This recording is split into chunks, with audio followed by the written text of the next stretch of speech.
Hello বন্ধুরা, আজ নিয়ে চলে এসেছি নিরামিষ আলুর পরোটা। ওর জন্য আলুটা ভালো করে মেশ করে নিয়েছি, লুচির মতো ময়ান করে নিয়েছি।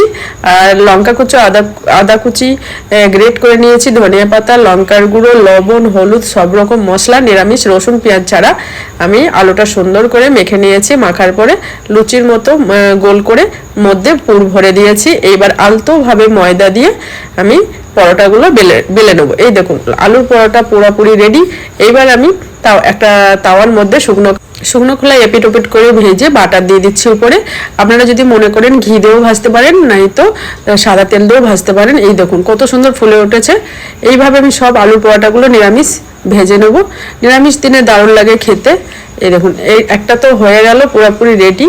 আর আলুর পরোটা কেমন হয়েছে আপনারা অবশ্যই কমেন্ট করে বলবে। এইভাবে আমি আলুর পরোটাগুলো সব ভেজে নেব।